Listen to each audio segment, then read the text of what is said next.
Welcome to CWC, the Webisode, boys and girls. This is Chris with Amy. And back from vacation. We'll Yes. get into that shortly. But welcome to your first kind of formal, regular Webisodes, the first of two for your first unit. We'll be talking about the ancient world a little bit this week, starting to talk a little bit about your exams, setting up your next discussion board assignments. But let's start with where the last discussion board left off. Amy, we asked students to talk about their experiences, their expectations for online education.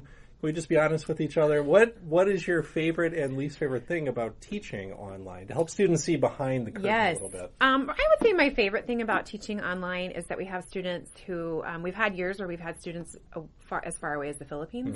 Mm-hmm. And so you kind of have students from a mix of different backgrounds. We have students that this is their actual first college course, first college experience. We've had people who are later in their academic career, or we've had people who are finishing an academic career after 20 years being out of school. Right. And so I enjoy that aspect of it because you kind of have a whole mix of people, and we don't get to see each other, but then on the flip side, you kind of get to know each other a little bit through writings. So that's probably my favorite thing about it, is just maybe getting some students in my quote classroom that I wouldn't otherwise. Yeah, I think it's a very diverse mix of students that way. And I think that is what this format lends itself well to. It does feel a little bit customized. There's that kind of choose your own adventure sense to museums, but for us, because it's a lot of daily writing and response, we kind of get a feel for who the students are and where we meet them. And it's hard to do that. Even in a relatively small CWC group in the fall is 17 students. It's hard to, in that 50 minutes, kind of meet each person. Yeah. And you could be taking an online course in the middle of a regular semester with multiple other courses. I've only taught online in the summer where it's the only class I'm teaching. And so another thing I really like about it is I feel like everybody's kind of very present in the course. You're not managing 4 or 5 other classes at the same time. Everybody's kind of really immersed in CWC. And that's actually really helped me to learn the material better, to sort of feel like I'm a little bit more invested in the material because it's what I'm thinking about every day for a couple of hours. And that's something that's kind of fun about it too. Yeah, I always feel like it kind of, it sets me up well for the fall. There's always something that happens in the summer that makes me rethink a reading, or I get an idea for a lecture because of something we've done. And so it's a way for us to see the course with fresh eyes too. Now, what's the flip side? What do you miss about not doing it face-to-face? Sometimes it doesn't always feel like teaching because there's not a whole lot of spontaneity to it. You don't kind of get the same, you're in a classroom together and a student says, can you explain this? And you think you're trying to explain it, and then all of a sudden an analogy hits you and you try to roll with the analogy, or you can bring in different student voices and say, well, what do you think about that? Or what do you think about that? You don't get some of that organic type of conversation that can occur. And you kind of don't get to create some of those memorable types of moments. I always, at the end of the semester, you think of students will say, oh, that day we talked about this, or that conversation we had after that film, or when that funny thing happened, that day that the blinds came crashing down. Or and those things actually, I think, really help our memories. They help solidify not only content, but the feeling of a class as an experience. And so that's probably what I miss about it. So no, I agree. One reason I like the webisodes a lot is it's the one time the 3 of us can be together, because at least in the course, it's really nice to have this team of 4 people you check in with, you watch, teach, and you do lose that because we're all scattered. And you kind of pull each other, you pull each other, it's like, oh, it's your turn to take the sail, or, and so that's the thing too, is that we do this together, but at the same time, we're kind of each off on our own little island, other than when we come to the communal island to film these. We vote one person off the island each week. Yes, that's why you don't see Sam. The other thing that I miss is I think for the best, there are no lectures in this course. When we were setting up, we decided we're not going to do the recorded lecture or the narrated PowerPoint thing, right? And I think, slide. I think that's good. Because the part of the lecture that's the least valuable is, here's how we're going to deliver a bunch of information to 140 people, and we thought we can do it differently here.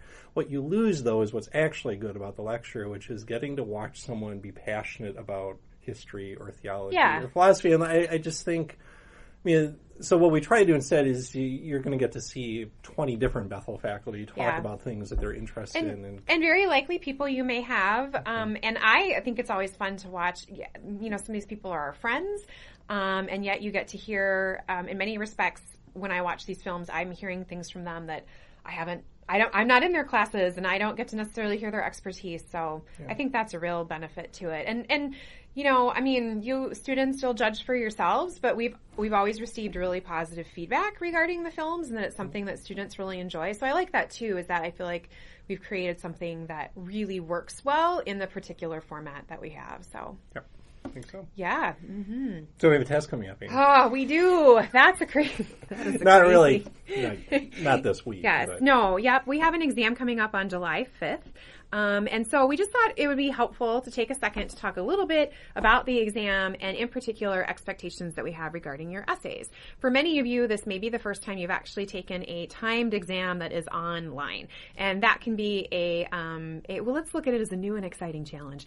If this is something that you haven't done before, but we always want to take a second to try to lessen that anxiety a little bit, talk about just sort of what to expect and give you as best we can some advice regarding how to best approach it. Mm-hmm. So essays, there'll be one on each exam, and if you haven't looked at the study guide closely or you want to revisit it now that you're into the course, at the bottom after the set of vocab terms, you'll see a bunch of kind of very broad thematic questions. You probably will have assignments that get at some of them. Others kind of try to recap, a week of material or something, or try to make connections between pieces. So what we'll do is essentially take one of those questions and recast it as a very traditional, 4 to 6 paragraph essay question. And so the goal is that it should force you to rethink a pretty good chunk of material that you've looked at. The best essay questions usually are putting multiple pieces in conversation with each other. And so mostly just make sure you're familiar with those questions, kind of, be looking for them as you go through museums, maybe as you go back through an assignment, say, oh, that, what I wrote here might actually connect well to this possible essay question. I think one of the reasons we do that is that the nature of this course, it's an open book, open note exam, it's fairly easy to find the objective material. We'll talk more about that in a sec. The essay is the one test that you really are not just able to kind of hold on to an isolated fact here, recognize one thing. It's can you put this all together? Are you starting to understand the narrative? Are you starting to understand the significant questions we're asking in the course? So the essay rewards people who are really taking the assignment seriously, but who also can kind of step back and think about, well, what have we learned in this unit? So speaking of spontaneous teaching, I think of the difference being that when we ask you to go, and get information, that's sort of like collecting ingredients from your refrigerator. So go get the mustard, I was going to say lemon, those two don't really go together, but go get this, go get that. And then the essay really is saying, okay, but now you need to cook something with it. And so the more familiarity that you already have with those ingredients, the more you've kind of already thought about how might these things go together, the better off you're going to be. It isn't just giving answers, it's being thoughtful. And so what we're really looking for with the essays is not just, is there again, are all the ingredients there, but how is it composed? How does it hit the palate? And how much Are you saying the essay is like our version of a chopped basket? It's here's cilantro. Sure. Chewing gum. Worcestershire sauce. And you should be familiar with all of them. Yeah. Yeah. Right. And you also, and equally, you should know what really doesn't go. There are things that just wouldn't make any sense to put in there, and that's what we're also looking for is critical thinking about not just trying to stuff it with whatever, but to write something that makes sense and reflects that you've sort of thought about how all these things work together. So I guess, I don't know if it's reassuring or not. I would say, if you're keeping up with your work, if you're doing the, up to 3 hours of work we say, if you're doing the readings, if you're kind of reviewing the material, looking at the feedback you get on writing assignments, looking back through the worksheets for the museums, that's the best preparation. I think so. And it is not, I think it's actually also a really good idea to actually try an essay. So take one of those questions and think about 4 to 6 paragraphs. I know, just based on experience, we are going to get someone that emails and says, how can you expect people to do it in this much time? There's no way. We need more time. And you don't. We promise this is a tried and true tested formula. And one of the challenges of open book can be that you spend so much time sort of making sure that each one of your objectives is correct. You probably actually know they're correct. So you kind of have to trust your instinct a little bit.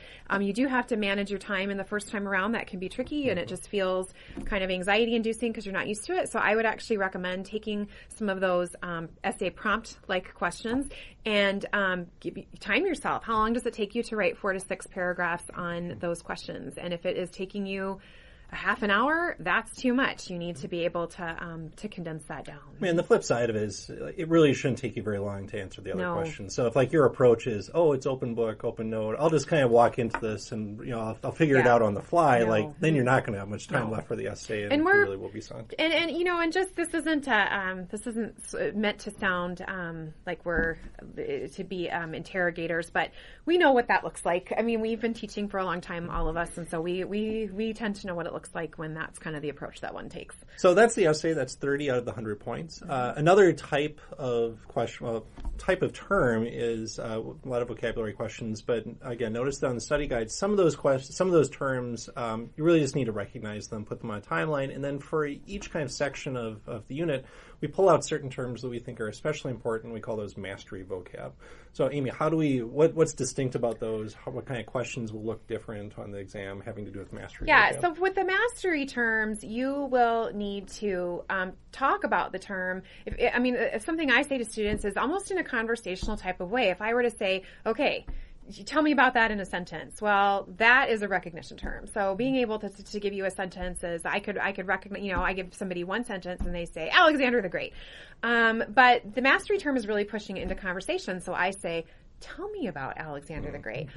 Where was he from? Why is he important? What influenced him? What factors made him successful? What was the outcome, or what's the long-term impact of his particular actions and influence? So I always sort of say that as you're starting to write a mastery term, you should be hearing your instructor's voice in your head saying, okay, tell me a little bit more about that. Okay, tell me a little bit more about that. And the advice with that, similar actually to the essay advice, especially when it's open book. I mean, if you were to go to Wikipedia, you would find 14 pages about Alexander the Great, the Greek. Kind of. And wanted to be the Greek-like, Alexander the Greek-like. And so don't do that. What we are always looking for in mastery terms is how are you answering this question within the context of the course? What material has been made available to you?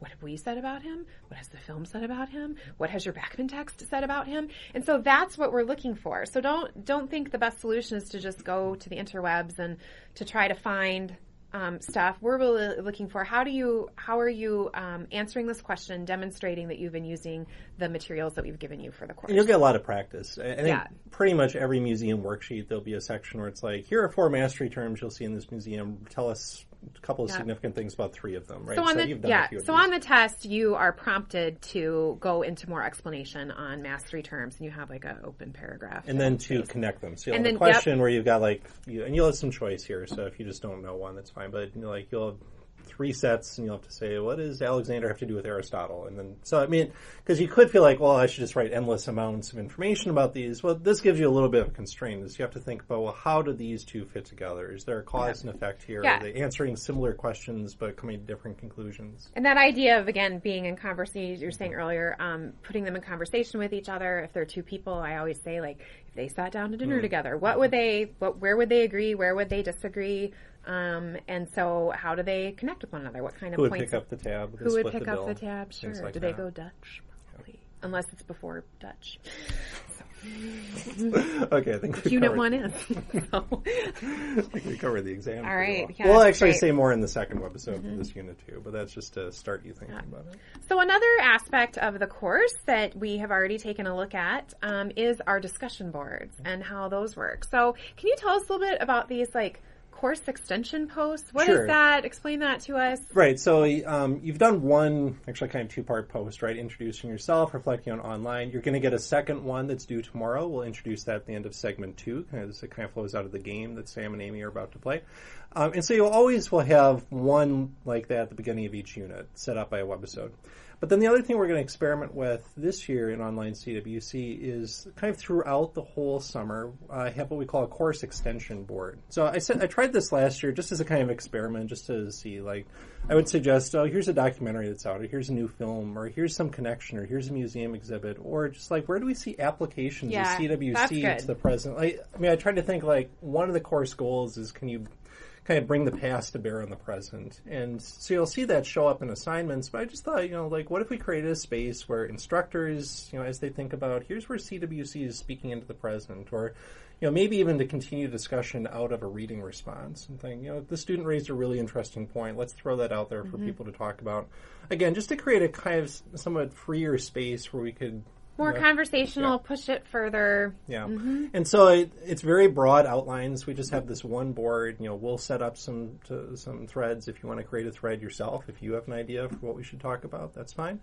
All you've got to do is do one post, either setting up a thread or responding to a thread each unit. And we give you until the morning after the test. So it can be any time during this unit. We'll maybe email you the first couple just to kind of let you know, here, this is out here, and then you'll kind of pick it up, and we'll take it from there. I mean, I think, I'll try to take some of the onus for it just to get it started. I've got a few ideas kind of queued up to go, but we'll see what happens. I mean, one thing that online courses struggle with is you don't have this time to be together in a small group. And so how do you cultivate some sense of community and conversation? We don't do a ton with discussion boards, but it feels like a kind of a low-stakes way to try to expand the conversation just a little bit. So that's coming up. So that's not, the deadline is a ways off. It's like July 6th or something, but we wanted to put it on your radar. Okay, we've done a lot of heavy stuff, Amy. I think we need to cleanse the palate. Sure tell us about Glacier National Park. Glacier National Park was great. So we did Yellowstone National Park a few summers ago. This summer we were going to road trip to Glacier National Park. So this is your first trip to? It's my first trip to Glacier in northwest Montana.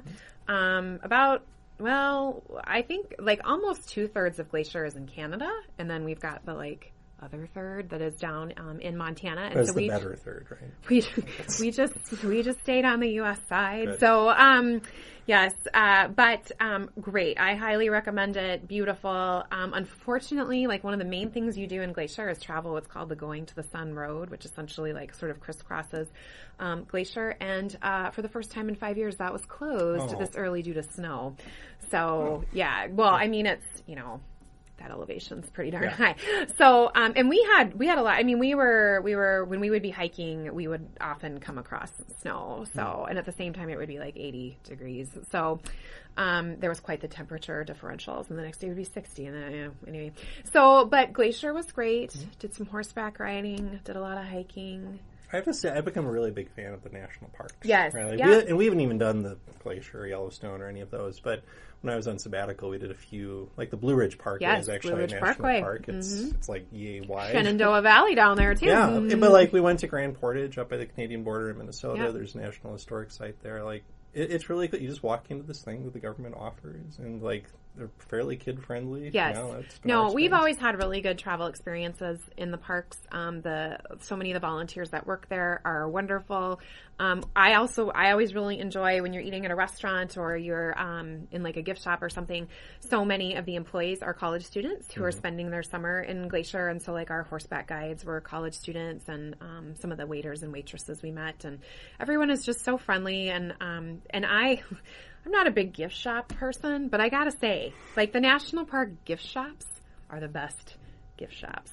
So if I had to live in a gift shop, it would be one in either Yellowstone or would you say Glacier. the national parks are America's best idea? I would say they're America's best idea. Where'd you get that Kimber. idea? That's great. Can I throw in one last thing Please here? do. Can we do Who's Got Your Backman? Can we? Can we do that again? Let's try it. Please, let's do. Well, I'm going to grab my Backman text right up there. Keep going up. To the left. There you go. Yeah. Okay, students. So this is just kind of a fun thing, and I'd really like it. I don't know that Chris and Sam care, but I do. If you would participate in a little contest, we're going to call Who's Got Your Backman? And so this is your Backman text in case you haven't seen it yet. They all know it. It's very sturdy. If you're having a hard time reaching something, you can stand on this. Or we once had a student whose grandma didn't someone's grandma sit on this in the car or something to get a little extra height. Anyway, it's good fly swatter. It's very significant. So anyway, what we would love is if you happen to be studying or reading your Backman in a creative place where you might be this summer, up at the cabin, camping somewhere, at a coffee shop. Now, to be fair, someone once brought this to the Philippines. Yes. Right, so the bar is set pretty high. This has, not this one. Yeah, well. But this is, and it took off there. This is actually the number 2 bestseller in the Philippines. So anyway, but if you tagalog translation is amazing. English would lose something. And the audio commentary is particularly great. So if you want to take a picture of yourself, or sometimes just the Backman text placed thoughtfully, and then scenery behind you, we would love that. And we will share them on Moodle. And I'm not sure what yet, but I will take responsibility for a prize for what we all vote on as the most thoughtful edition of Who's Got Your Back, Man. So you can email those to Amy Poppinga. Sure. A Poppinga at Bethel.edu. A Poppinga, yes, like a go-go. And then I will pass it on to Sam Mulberry, who will take care of the technical pieces. Okay. So, all right. All right, that's segment 1. Back in a moment with segment 2. Well, reports of my demise were exaggerated. I am still teaching this class. I'm Sam Mulberry. And Amy. Today. That's right. Amy, we have a little game. Yes. It's actually not a game. This is a great debate we're about to have. It is a serious debate. Very, very serious. So this is a game we like to call Make the Case. Yes.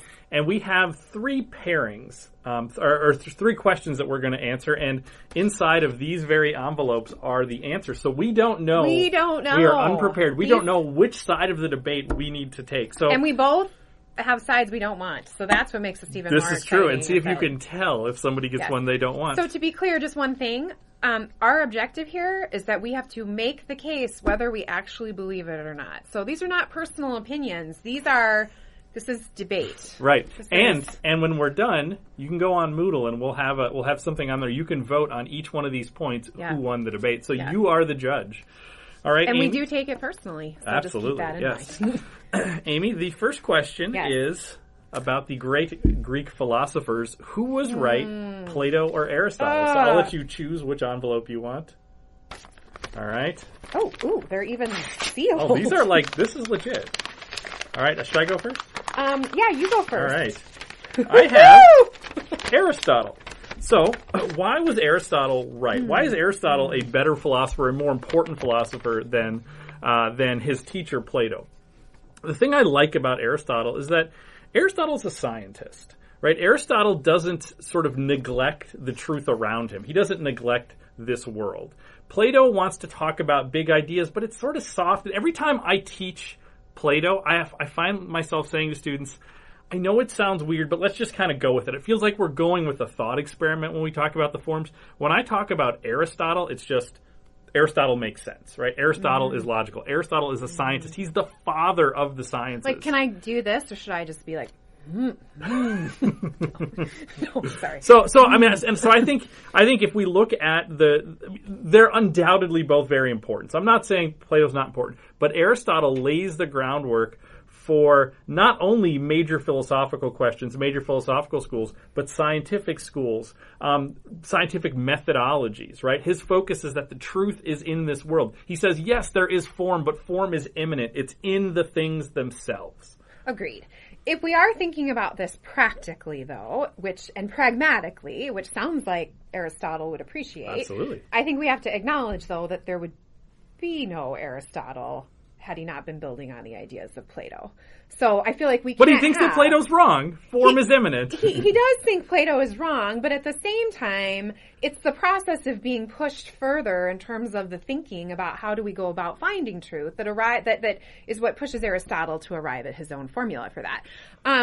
Obviously, there's a level of agreement that comes from taking an Aristotelian view of saying, you see the microphone, I see the microphone, Chris sees the microphone, let's sit here and let's, describe what a microphone is, and let's use, evidence and fact-finding and use reason and rationale to figure that out. At the same time, applying Aristotelian logic to something like charity, to something like love, to something like loyalty, I think that the formula doesn't go far enough in helping us understand how we as human beings push ourselves beyond that which is observable to say, what does that really mean? I mean, what does it mean to describe to me how we would use that type of logic to come to the ultimate definition of the truth of what love is, or the truth of what is what's in human relationship, and that which separates us from, say, the animal species. I mean, to some extent, many animal species could probably grasp Aristotelian logic. They just can't explain it well.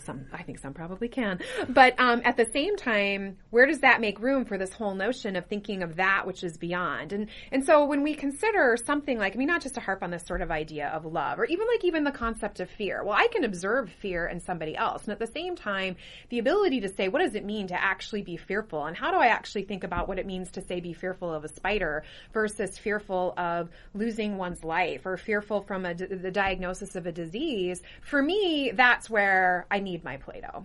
So. Well, and I appreciate all the things that you're saying about Plato. This is my chance to retort. Very respectful. Right. Very respectful. I appreciate the things you're saying there, but what I really love about Aristotle is that Aristotle, it's not that he says that those things don't exist. He's just saying Plato is limiting because he's not going to look at things in the world. Because it's not like Aristotle isn't talking about ethics. He is talking about those things. He's just saying that why ignore the truth of the physical world as well. And now I will acknowledge that's where he puts his focus, right? Because he says some of those other things are hard to touch.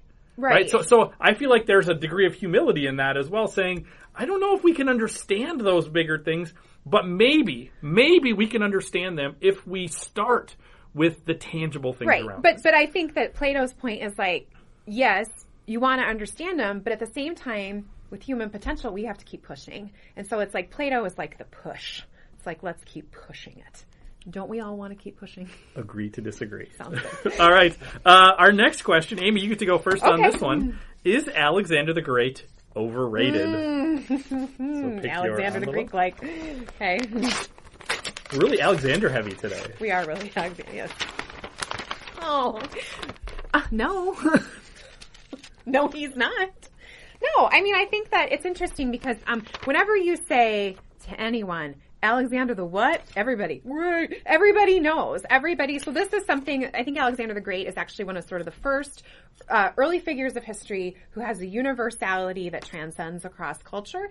And in terms of what Alexander is able to achieve in terms of like not only a military spread. So when we look at the actual geographic spread of Alexander's empire, it is unrivaled at the time, certainly, and actually, when you look at the broad extent of his empire in terms of the influence of that under one person, you're not going to see anything similar to that. When we see the expansion of the Roman Empire, when we see the expansion of the Islamic Empire, the eventual Ottoman Empire, if you will, you see multiple rulers kind of each making that happen. So in such a short amount of time, to be able to have such a tremendous military and geographic influence, but then at the same time, kind of this whole notion of how do you improve upon an existing culture with one that you think is better. So Alexander is deeply influenced by Greek culture, admires everything Greek-like, architecture, philosophy, systems of education, bureaucratic structures and processes, and spreads this, we call it Hellenistic culture.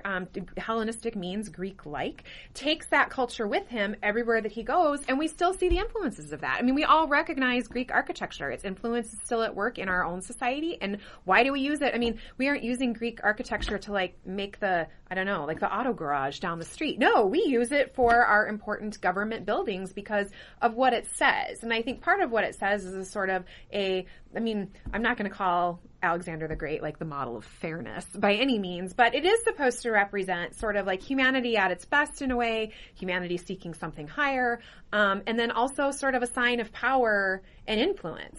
So I don't know if you've seen 300, but well, and I will say, in IMAX, the key to the significance of Alexander is it has to be in Hellenization, because conquest. Yeah. I mean, we could talk about the Assyrians, the Babylonians, there's lots of conquests, right? There's lots of conquerors. So you're right to make the case that the significance for Alexander lies in Hellenization. Now, where I think he's important. I'm just arguing he's overrated. And here's what I want to say. What's his name? Alexander the Pretty Good. Well, this is propaganda, right? You have to admit that, right? Have you been to Alexandria in Egypt? Or in Minnesota. It's all named after him. Yeah. Right. I'm making your case for you. No, so Hellenization is important, but the key we need to remember with Alexander is he's spreading this, but he's not the creator of this stuff. Yeah. Right? I mean, so basically, I will say super important as a tastemaker, as like spreading this culture, saying, hey, isn't this stuff that these people over here did great? But I believe in the power of some of that Greek culture, some of those Greek ideas that and this is counterfactual, I realize, but I think those things are going to have a power, have a sway, even if it's not Alexander, even if it's somebody else or other ways that those ideas are going to spread. What is a product without the salesman that sells it? It never gets off the shelf then. Right. So I'm saying he's important. Come along. I'm saying he's important. I'm just saying he's overrated. I think the inventor is more important than the salesman. I think the creator is more important than the marketing department. I think the hard part is, though, and I think we would have lots of examples to point to this. Do you know how many patents there are that have never been developed? Because sometimes the inventor has absolutely no sales skill. So the invention. I think the Greeks were doing okay on their own there because Who is? Well, they were a little bit busy for a long time, and in local skirmishes. But here's the thing, though. Here's the thing. If we're thinking about Greek culture, though, like the Persians were coming. Right, the dominant empire that embraces this. Right, Tacitus says that the Greeks made a slave of their savage subduer. Yes. Right, that the Roman Republic, the Roman Empire, is Hellenized, but that Hellenization isn't all coming from Alexander. I mean, it's also coming from the Romans are in the West as well, right? And they're taking it up through Alexander, but I think the Romans would have encountered that stuff and that would have had that power potentially anyway. So I'm just saying Alexander is very important, but he's important as a tastemaker. He's important as a salesman, as a marketing department. Not nearly as important to me as the people who were creating that culture. Plato, Aristotle, folks like that. Okay. All right. Here's to small business. Third one. This is the tiebreaker if need be, right? Right. Okay, yeah. So the question is, this is a tricky one. Yes. Who is a better role model for Christians? Now, our two choices here, neither of them are Christians, but who can we look to as a role model? One is Socrates and one is Judah Maccabee. I have a sense there's one of these you don't want. I kind of, these are both kind of tricky. You go first this time. I will.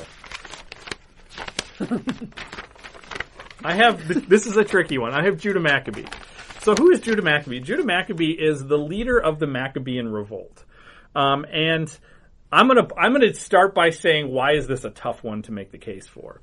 It's tough because as a Christian, it's hard to say, I want to follow the model of the person who embraces violence, right? I mean, the Maccabean revolt it's a violent uprising, right? It's a military uprising to kick out the Seleucids in order to maintain Greek religious and cultural identity and tradition. So, I will say as a Christian, it's hard to make the case to say, like, yes, I think we should go with the person who, takes up arms, because that doesn't seem like Christ. I would say, Judah Maccabee, if we want to have a charitable read on this, it's sort of like Christ cleansing the temple, right? Like, Christ isn't exactly taking up arms, but it's the most version of, like, we need to have this kind Something of purity. Needs to happen. Right. Yeah. And I think there are moments when maybe that's a step that we need to take. Perhaps. And Judah Maccabee maybe gives us an example of that. One of the tensions we're going to see in this course is the tension between unity and purity. And Judah Maccabee is on the side of purity, saying maybe there are moments when we need to take an extra step in the name of purity. That would be the case for Judah Maccabee. Now, I'm admitting this is a tough sell for me, because I'm inclined to want to agree with you, but if I'm making the case why Judah Maccabee is a model, that's the direction I want to go with that. All right. So this would be taking a step in the direction of unity, I guess I would argue. So in terms of Socrates, we could look at, we'll just acknowledge, obviously, Socrates' role as the father of ancient Greek philosophy and the foundation that Socrates lays for his student Plato, who is then the student of Aristotle, and so on and so forth. But at the same time, I think that, you'll see this really come out in the reading, one of the things that we see with Socrates is this argument for how do we make decisions as part of a group as opposed to always thinking about ourselves as individuals? And I think this is particularly relevant in our culture in the 21st century, in a 21st century America, specifically as Christians. So again, Socrates is not a Christian. He long predates Christianity. But at the same time, what you see in Socrates' story is this constant tension between his commitment to that which he thought was greater, even when that greater wasn't being very great. Even when the structure around him, the societal and governmental structure, was clearly flawed, where he was innocent by all accounts, he still makes the argument that the stability of the state is more important than his own personal justice or his own personal freedom, ultimately because he believes that if people start to question the state or question the authority, that in the long run, more people will be hurt, that it's going to, and especially, and though these weren't necessarily Socrates' words, when we see that sort of individual action, sometimes, we're in a society where we really admire individual action. The ripple effect, though, often of individual action is that those who are sometimes the most marginalized, those who are on the fringes, those who we don't really get to hear from, who often, it's not that they don't have a voice, but it's that there aren't the mechanisms to allow their voices to be heard. Those are really often the people who get injured in that ripple effect. And so Socrates, for us as Christians, as a model, is this example of saying, I am going to, in a way, sort of die to self and to make a decision and to make a, and to make a commitment to say, I'm I'm gonna like face these consequences, even though again, like they are unjust, and he, has the option of probably escaping and probably would have been successful, chooses not to because he's thinking about the notion of the greater good and the greater community and isn't thinking about it in terms of a personal sense of justice or a personal sense of individual rights or freedom. Well, and I will say in terms of the impact, because it's easy to say like, okay, but you could make that little stand right there, but what's that going to matter? I mean, 2,500 years later, we're still yep. Not only we're still talking about him. When you read King's letter from Birmingham jail, right. Socrates is one of the main people that he looks to. And again, like Socrates isn't a monotheistic person, but at the same time, it's like being a martyr for the state. And it's not just, again, the action, it's the motivation behind it, and it's the articulation of the argument as to why, right? And it's an embracing suffering. It's not just saying, I'm willing to go along, but I'm acknowledging it. And interesting philosophically to think that if the whole pursuit is this notion of the good life, or this notion of, trying to sort of be the best you can be or do all that you can. And that inevitably, looking at philosophical writings, what that means in terms of pleasure or in terms of things like self-indulgence or self-care. It's kind of fascinating to look at this argument of, as you said, this sort of like selflessness and pursuit of the greater group as an actual reflection of pursuing a different type of good life. Well, I have a feeling that you won this third round. But Alexander, students, that's pretty this good. Is why you need to vote for me on the first two, because I made a great. Well, come on, I want to win, right? Well, you got the third one. I would never say that. But anyway, it's why you need to vote for me. That's we'll be right true. back. Okay, welcome back to our last segment. I feel like I've come onto a battlefield. We've got shards of your arguments left behind. So I'll be curious to see who wins. Now, if that looked like fun, making it was the case. Fun. Guess what you got to do for your discussion board assignment? For tomorrow, you will make the case. So what we're going to do is pull together a few readings from the very beginning of this unit, and you're going to make the case for a certain definition of justice. Now, we're not going to let you pick Martin Luther King Jr. because that's a little easy for a Christian audience to write, but you get 3 to pick from. 2 from the play Antigone by Sophocles, because it's a debate between 2 different ideas of justice and the relationship to the state. So you can either argue for Antigone's definition or for Creon's definition, or at least his motivations for why he acts the way he does. Or you can turn to the history of the Peloponnesian War and note that there's that dialogue with the Athenian ambassadors and the people of Milos. What do you think about the Athenian ambassadors' definition of justice? Does that actually make more sense in the 21st century? So you just have to make the case on the discussion board by 10 o'clock tomorrow. That's your assignment coming out of this webisode. Okay. Ready for happy? I am. Okay, happy time. Happy birthday to Nick Offerman, the actor, comedian, and skilled woodworker in real life. Turns 47 today. Sam, just how great is Parks and Recreation? I think it might be the best in terms of comedies like that. Well, and here's why. Well, I'm going to make. I feel like making the case. It's because I love comedies on TV more than dramas usually. Although I've gotten picky with them. I love ensemble casts. Now the problem is with most ensembles, like the characters, they're good because you get them in these little snippets, but you wouldn't really want to spend too much time. You wouldn't want an episode or even a whole season dedicated to that person. Parks and Rec is the difference, where almost every character has multiple episodes where they become big arcs. I mean, and you over the course of that show, you see for different seasons, like there is a season where Ron Swanson, Nick Offerman, really he is kind of the big character that season. You get that with Andy Dwyer. You get that with Tom Haverford. You get that with Ben Wyatt. You get that with Ann Perkins and the guy Rob Lowe played. I can't think of his name. Chris Traeger. Yeah. So there's so many different characters that I think actually could carry an entire show that you don't see that. I mean, even with I love a show like The Office. I love The Office, but I don't want to see like a Kevin Malone show. No, I wanted to say The Office, right? It's like you're saying it really overcame. It's not really a sequel, but it spins off of it. But you're right, it does, because I want to see. Well, I like Steve Carell, but I would watch Jim and Pam, and that's probably about it, right? But it's a miracle, because if you watch the first season of Parks and Rec, you would never want to watch.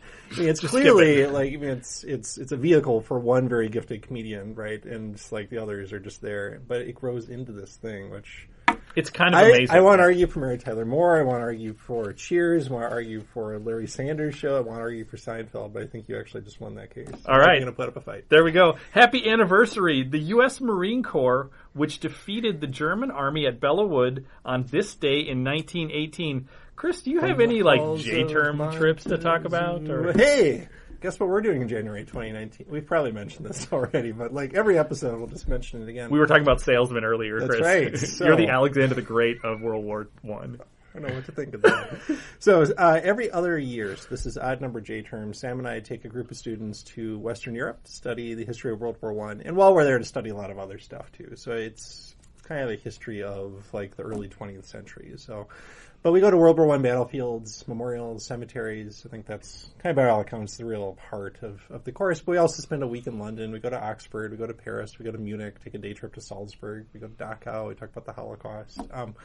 It's my favorite teaching experience. It ranks somewhere above this course. Mm-hmm. But it's only offered, though, every other year. So we're not quite to the point of advertising yet. But make a mental note to yourself. If you're interested in getting your L course done, which follows from CWC, or you just haven't been to Europe before, if you like 20th century history, military history, this is your excuse to go spend 3 weeks doing something. So are you saying in Lord Kirchner style, we want you?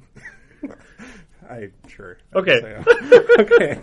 Happy trails to the season of spring, though it sure seemed to end long before the summer. So man, it was hot earlier in June. I don't know what Glacier is like, but it was 95 here. Sam, make one more case. Which is the best of the 4 seasons? I'm actually going to say spring, and here's why. My 2 favorites are spring and fall. The problem with fall compared to spring is that fall, the weather gets worse. I love early fall weather, but it gets worse. Where spring, it gets better, right? So the trajectory of the season's better. I'm a big sports fan. In fall, you get the end of March Madness. You get the NBA playoffs. If you cared about hockey, you get that, and you get the beginning of baseball. The only thing you don't get is football, but which is fine. You get kind of everything else. It's sort of great that way. And I will say in Minnesota, spring is kind of amazing because winter is so punishing, or can be so punishing, that spring, I think my life is longer because of the hope I get each spring. I've lived 1 year of my life in a climate where there really wasn't seasons, and I was depressed because I never got that sort of. Like the fulfillment of a promise. Yeah, this sort of bolt of... Hey, Amy Poppinga is still here? This sort of bolt of energy that you get with, you know what? The winter is over. That's amazing. So that would be it. Or if you're a Game of Thrones watcher, winter's That's the problem with fall. Okay.